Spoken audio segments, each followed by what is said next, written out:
Tino, mga ka-hunter. Good evening mga ka-hunter.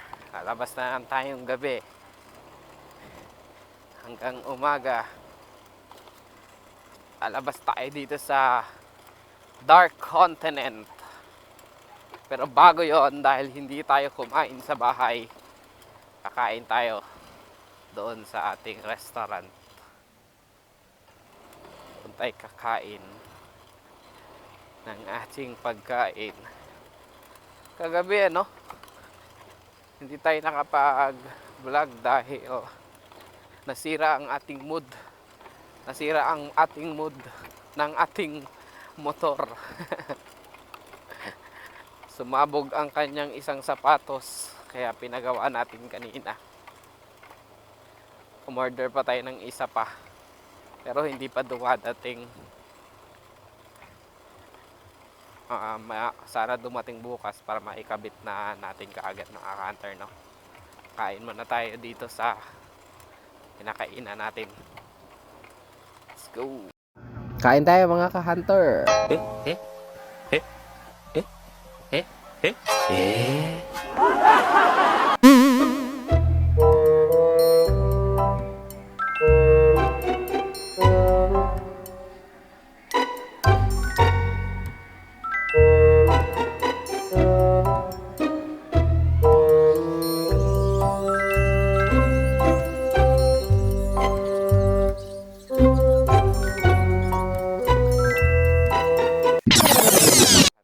Tapos na tayong kumain at meron na tayong pasahero. Sunduin na lang natin to sa Malugay,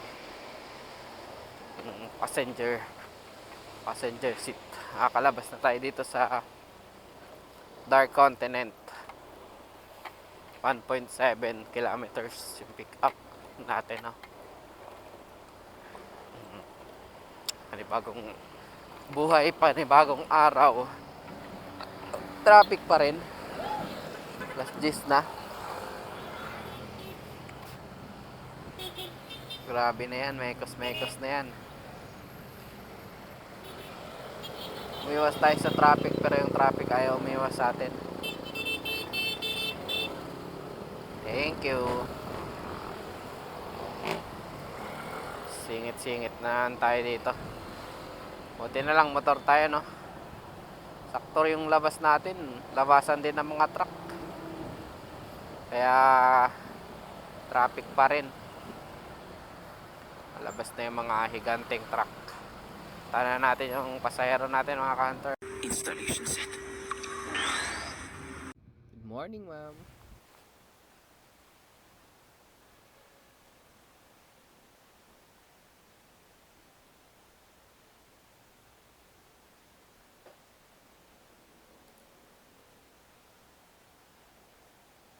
Sige po.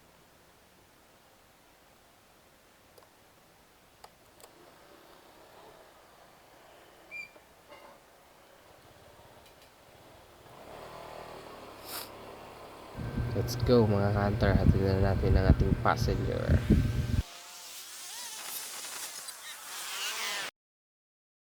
Hatid na natin ang ating customer, mga ka-hunter. Hatid natin ang ating pangalawang customer.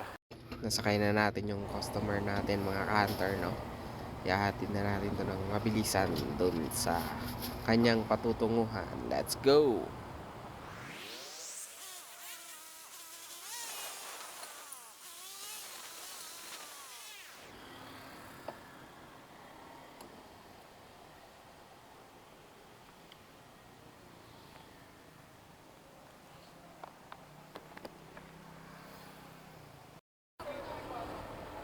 Mga hunter, puntahan natin yung pasahero natin. 740 meters away. Medyo malapit lang, no? Umaga na nga pala. It's time check 5 o'clock in the morning. And uuwi tayo mamaya pag na-hit siguro natin tong incentives ng daily. Pero kung hindi kaya, di uuwi tayo agad. namang pilitan to eh. Kaya nga ito yung trabaho na kinuha natin, di ba? Para hawak natin yung oras natin. At syempre, boss tayo dito. Tayo yung masusunod kung babiyahe tayo o hindi. Di ba? Kung tamad-tamad tayo, di wala tayong kakainin. Syempre, kailangan din natin magsipag, no? Pero at least, di ba? Hindi ka gigising ng maaga para pumasok. Kung gusto mong umuwi, nakakauwi ka na, di ba? Kapag ka may sakit ka, hindi mo pipiliting pumasok. Diba? Kung meron ka namang ipon eh, di ba?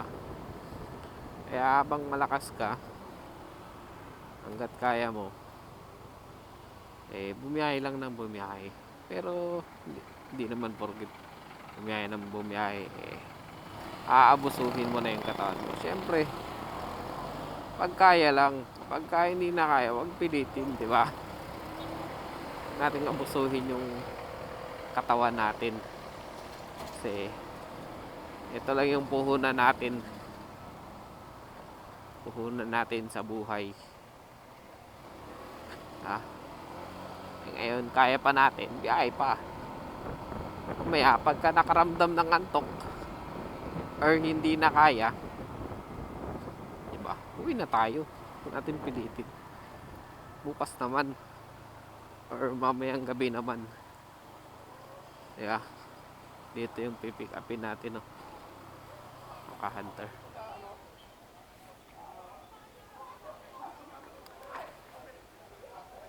Nag-aaway.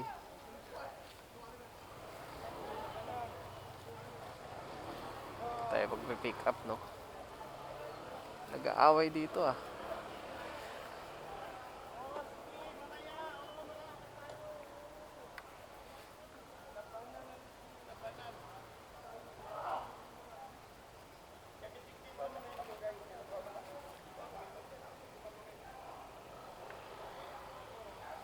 Baba na raw.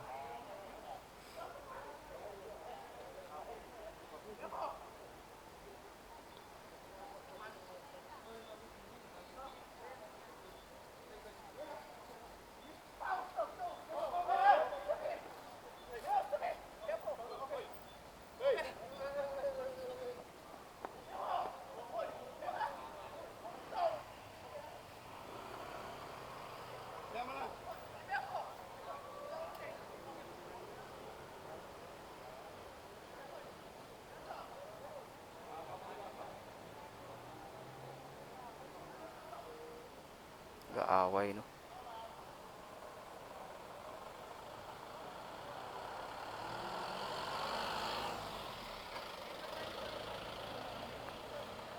Hindi maawat kasi hindi maintindihan eh.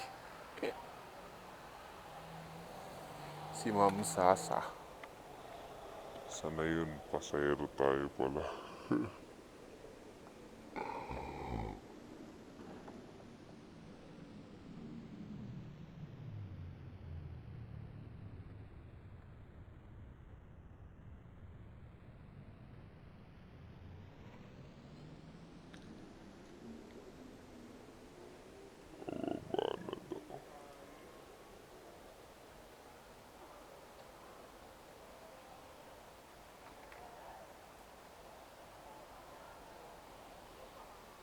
Saan yung pasahero natin, no?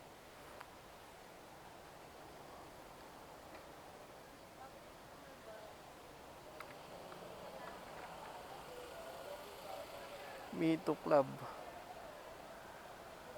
Giinom-inom, hindi pala kaya. Koreano pa.